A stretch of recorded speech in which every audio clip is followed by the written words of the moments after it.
태식 씨, 302동 분리수거장 또 엉망이에요. 아침부터 뭐 하신 거예요? 관리소장의 목소리는 늘 날카롭고 무심했다. 그는 오전 일찍부터 무전기를 손에 쥐고 건물 곳곳에 지시를 퍼붓고 있었다. 경비복을 입은 조태식은 허리를 숙인 채 로비 구석을 닦고 있었다. 움직임은 느리지만 분명했고 손끝엔 군인처럼 익숙한 단정함이 배어 있었다. 아파트는 강남에서도 손꼽히는 고급 단지였다. 새벽 햇빛에 반사되는 유리창, 반듯하게 잘린 조경수, 번쩍이는 고급 차량대. 그러나 이 모든 세련된 풍경 속에서 유일하게 어울리지 않는 존재가 바로 조태식이었다. 아유, 늙으니까 귀도 안 들리나 봐요. 들리세요? 지금 말하는 거? 관리소장의 짜증 섞인 말에 태식은 고개를 들어 무표정한 얼굴로 한번 바라봤을 뿐 아무 말 없이 다시 고개를 숙였다. 그의 등에선 낡은 방수 점퍼가 습기와 땀에 눅눅하게 젖어 있었고 이마의 깊은 주름 속엔 말 못할 시간들이 스며 있었다. 됐고요. 305동 주차장 쪽도 한번 가보세요. 물 샌다는 민원 또 들어왔어요. 무전기가 다시 울렸고 태식은 천천히 허리를 펴며 바닥에 놓인 대걸레를 정리했다. 아무도 그에게 고맙다는 말은 하지 않았다. 주민들은 그저 그를 노인네 경비 정도로 생각했고 일부는 존재 자체를 잊고 살았다. 하지만 아무도 몰랐다. 그가 매일 새벽 5시에 경비실에 도착해 문을 여는 순간부터 그가 얼마나 치밀하게 이 단지를 지켜보고 있는지를. 그날도 마찬가지였다.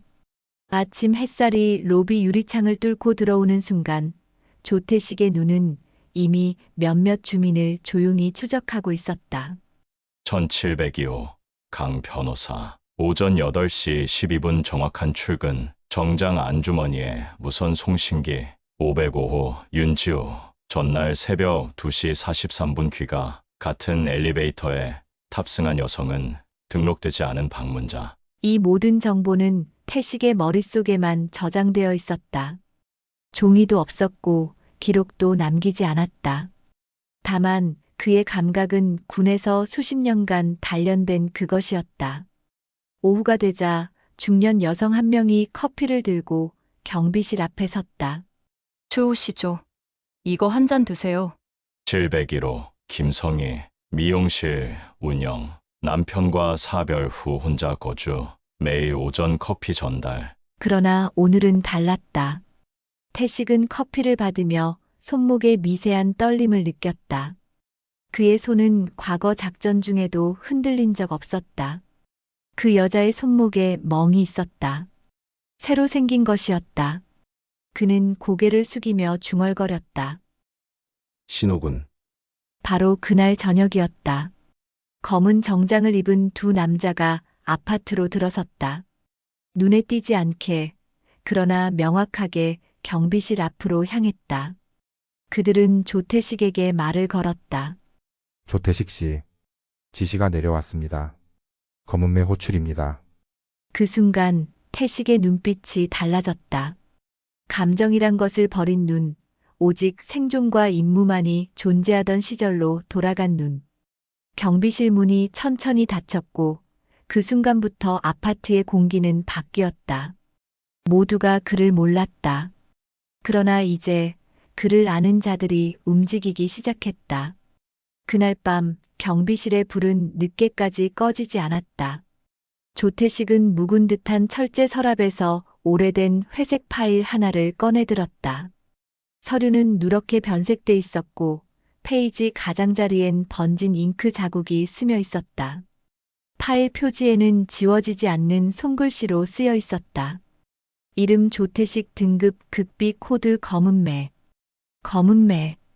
그 이름은 오직 국가정보원 내부에서도 몇 명만 알고 있던 호출명.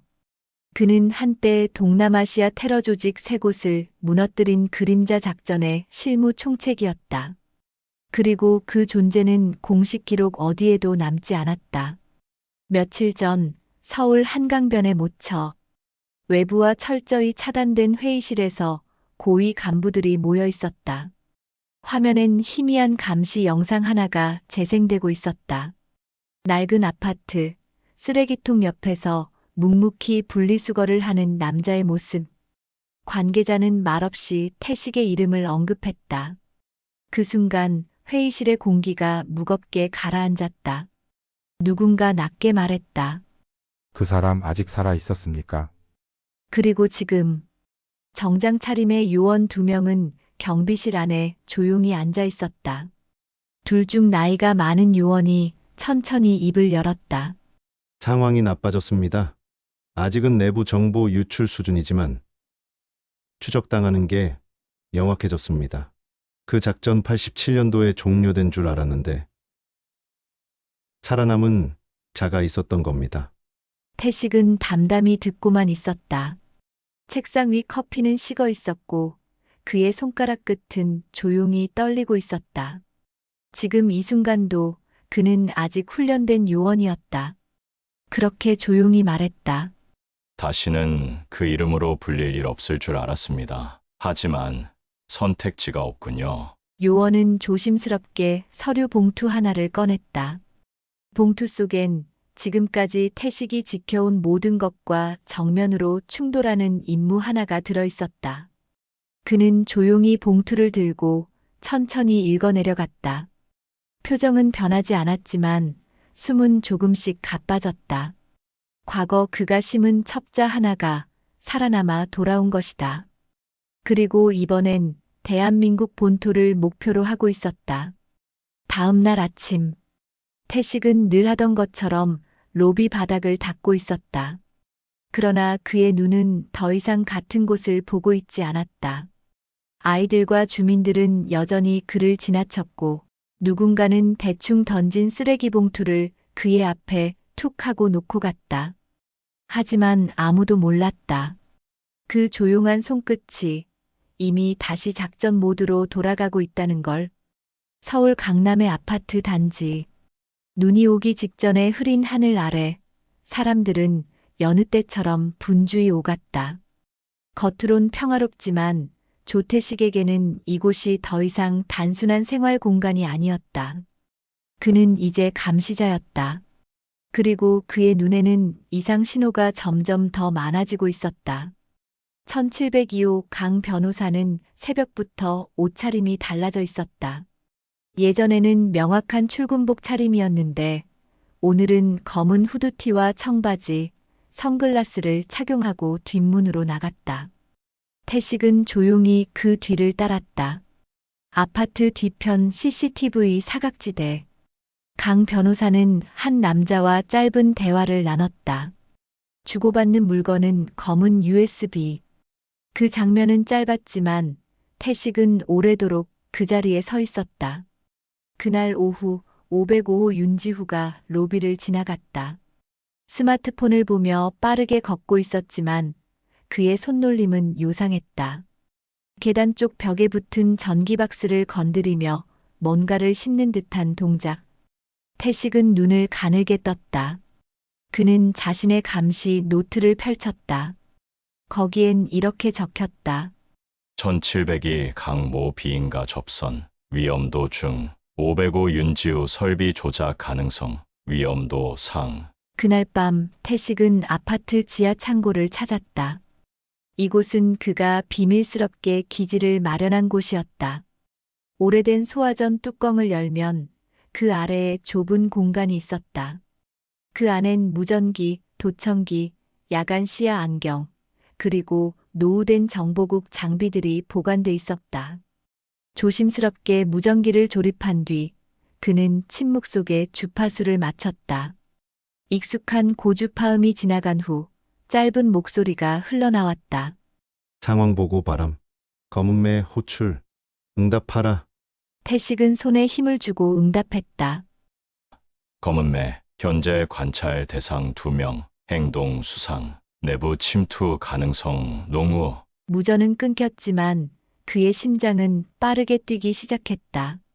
감시가 아니라 전투가 필요해질 수 있다는 예감 때문이었다. 그 시각 또 한 사람.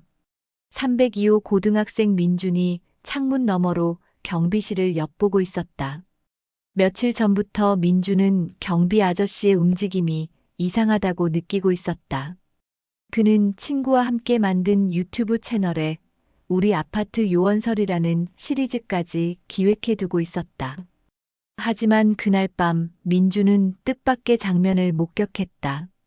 경비 아저씨가 지하 창고로 사라졌다가 30분 뒤 군용 가방을 들고 나오는 모습. 눈을 의심할 만큼 충격적인 광경이었다. 민주는 친구에게 사진을 보냈다. 야, 이거 진짜 스파이 아냐? 우리 대박 터지는 거 아님? 그러나 태식은 민준이 자기를 지켜보고 있다는 사실조차 이미 알고 있었다. 그는 창문을 향해 살짝 고개를 돌리며 중얼거렸다. 이제 시작이군. 민주는 그날 이후 매일 학교를 마치면 경비실 앞을 지나며 슬쩍 안을 들여다보는 습관이 생겼다. 태식은 늘 조용히 앉아 있었지만 그 눈빛만은 어딘가 날카로웠다. 민주는 그 눈빛이 마치 자기를 향하고 있는 것만 같아 움찔할 때가 많았다. 하루는 쓰레기를 버리기 위해 옥상으로 올라가던 중 민주는 경비 아저씨가 옥상 문 옆 전기 배선을 만지고 있는 모습을 목격했다. 손놀림은 빠르고 정확했으며 마치 전문가처럼 선을 분리하고 새롭게 연결하는 모습이었다. 민주는 손에 들고 있던 빈 페트병을 떨어뜨릴 뻔하며 얼른 몸을 숨겼다. 다시 고개를 내밀었을 땐 태식은 이미 그 자리에 없었다. 그날 밤 민주는 노트북을 열고 아파트 경비 아저씨 스파이설이라는 제목의 문서를 만들었다. 날짜별로 목격한 장면, 정체불명의 인물들, 군용 가방, 그리고 오늘 본 배선 조작까지 빠짐없이 정리했다. 한편 태식은 감시를 받는 기분을 떨칠 수 없었다. 누군가의 시선이 늘 뒤에서 따라붙는 느낌. 그는 복도마다 설치된 CCTV 화면을 돌려보며 움직임을 확인했다. 그리고 한 가지 이상한 점을 발견했다. 702호 김성희. 그녀는 매일 아침마다 커피를 들고 와 인사를 건넸지만 최근 일주일 동안 같은 시간대에 그녀의 통화 기록이 감지되었다. 통화 상대는 해외 번호였고 매번 2분 47초 내외였다. 수상했다. 다음 날 태식은 일부러 김성희에게 말을 걸었다. 김성희 씨, 요즘 밤마다 무슨 일 있으신가요? 무서운 사람이라도 나타난 건 아니고요. 그녀는 눈을 피하며 말했다. 그냥 집에 혼자 있으니까 좀 예민해져서요. 아무것도 아니에요. 하지만 그녀의 왼쪽 소매 아래로 멍 자국이 보였다.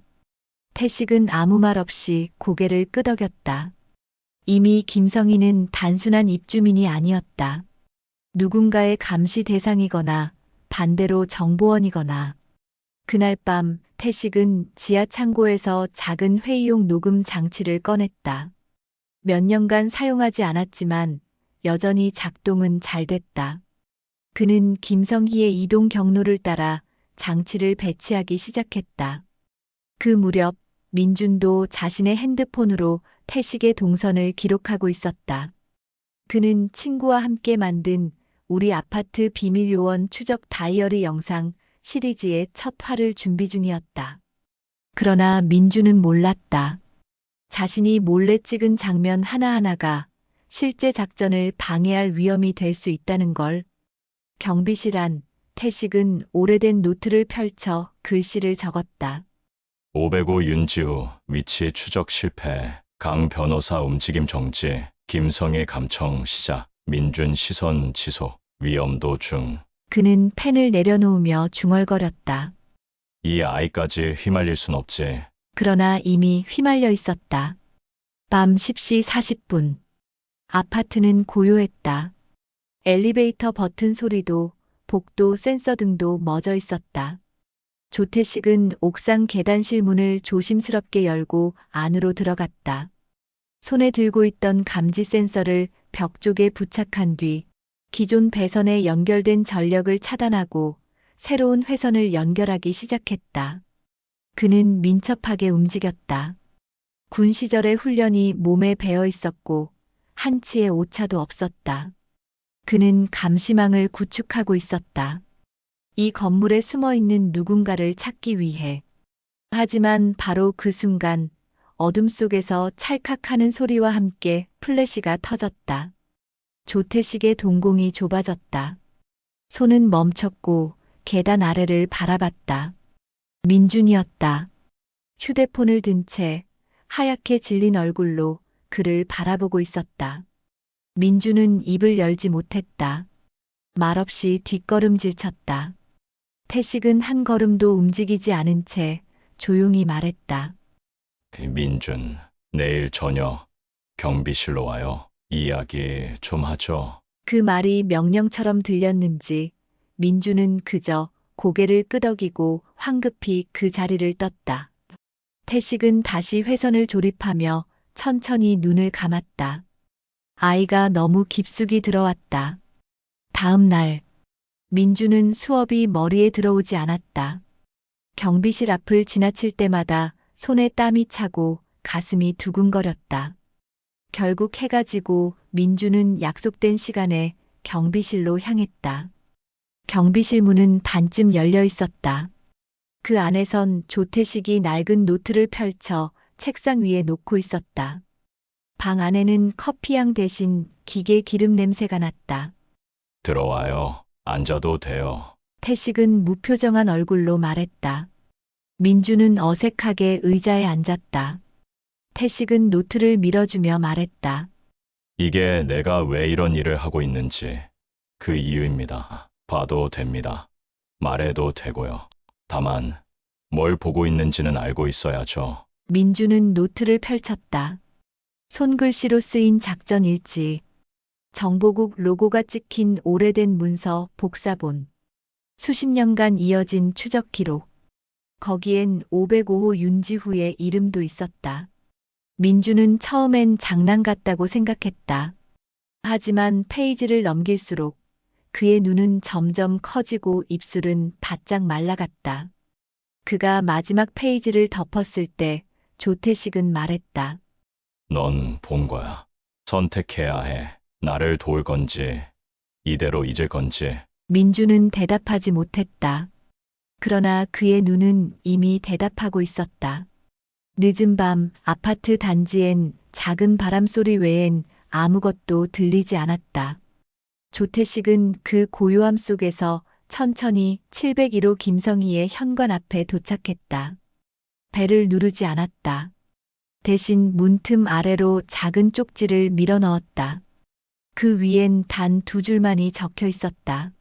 오늘 밤 10시 옥상 단둘이 말없이 오세요. 그는 감시용 CCTV 화면을 체크하고 옥상으로 향했다. 옥상은 냉기와 함께 어두운 도시의 실루엣으로 둘러싸여 있었다. 잠시 뒤 문이 조심스레 열렸다.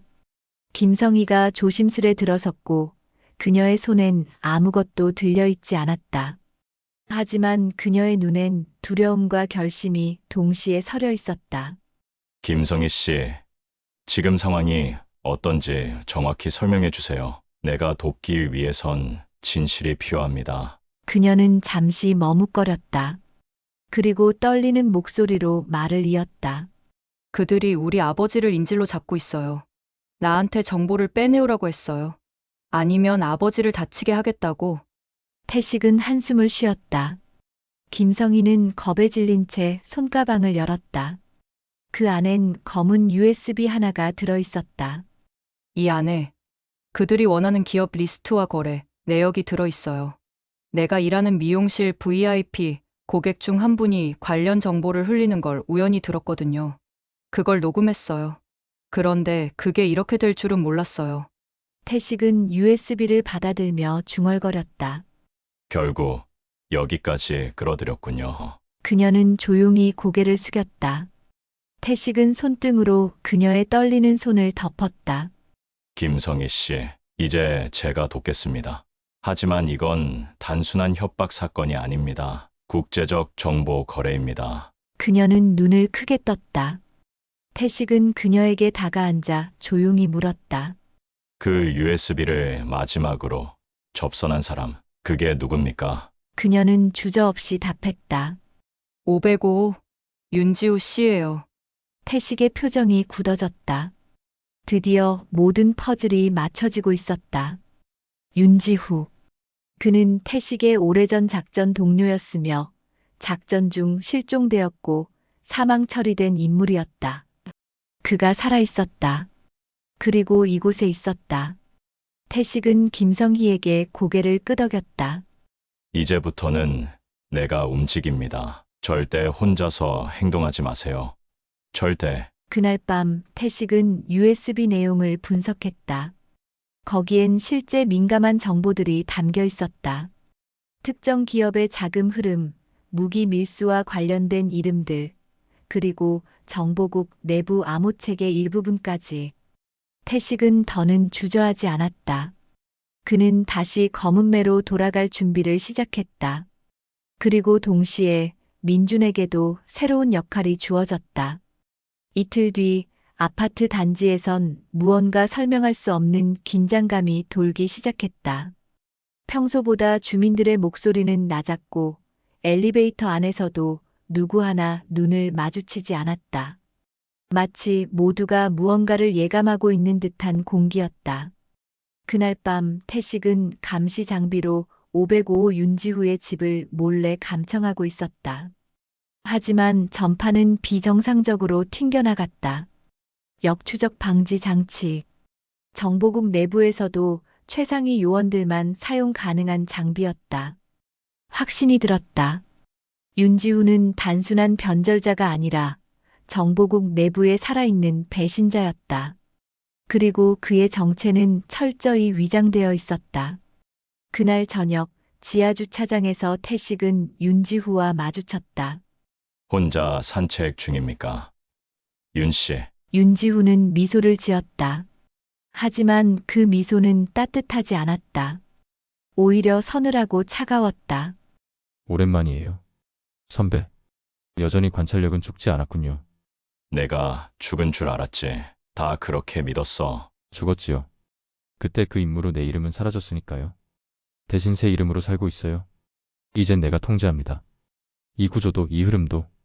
넌 정보국을 배신한 거야. 태식의 목소리는 낮았지만 단호했다. 윤지후는 어깨를 으쓱하며 말했다. 배신? 아니요.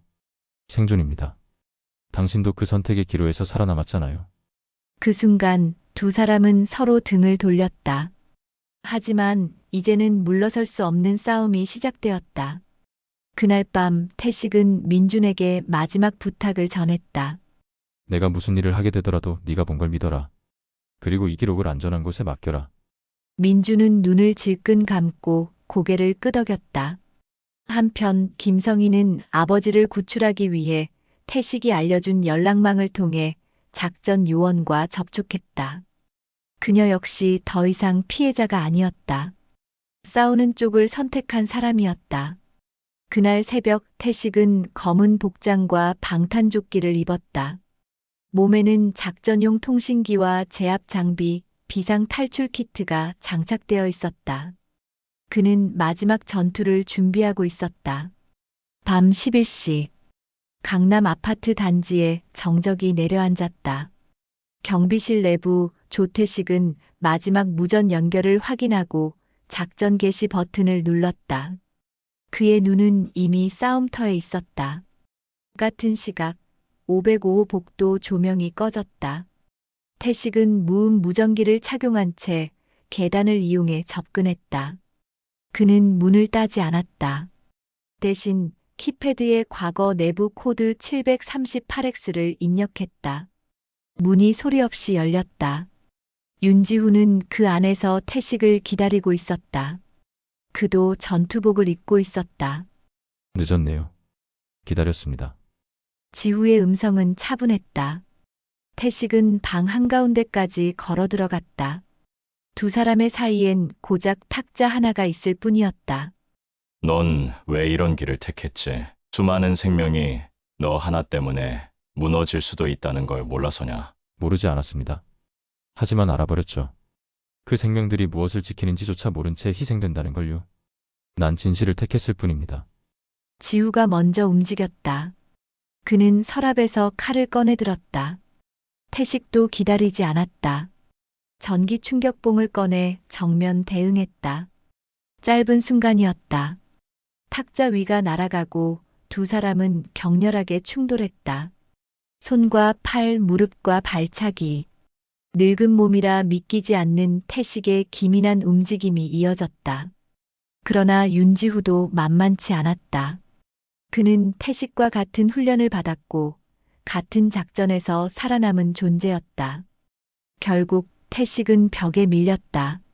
지우의 칼이 그의 팔을 스쳤고 피가 흘렀다. 하지만 바로 그 순간 김성희가 나타났다. 그녀는 숨을 헐떡이며 외쳤다. 지금이요. 지금. 위치 고정됐어요.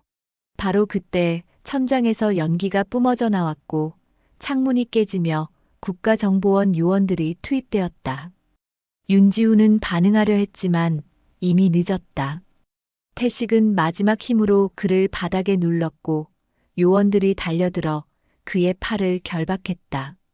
지우는 마지막으로 태식을 바라보며 말했다. 역시 당신이었군요. 끝까지. 태식은 피 묻은 손으로 조용히 말했다. 난 내 자리로 돌아갔을 뿐이야. 이튿날 아파트는 평온을 되찾은 듯 보였다. 하지만 사람들은 무언가를 느끼고 있었다.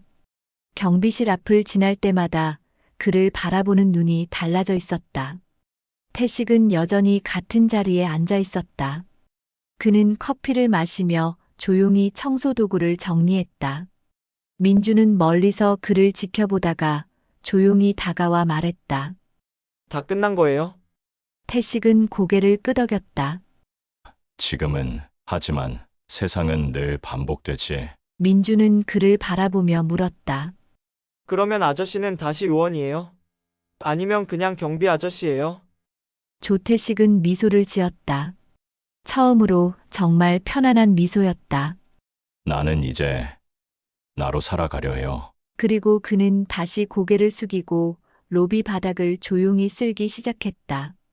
아무도 말하지 않았지만 모두가 알았다. 그는 단지 이 아파트의 경비 아저씨가 아니라 국가가 감추고 지켜온 그림자였다는 것을. 끝까지 시청해 주셔서 감사합니다. 이 이야기가 마음에 드셨다면 구독과 좋아요로 응원해 주세요. 다음 이야기에서 또 만날 수 있도록 알림 설정도 부탁드립니다.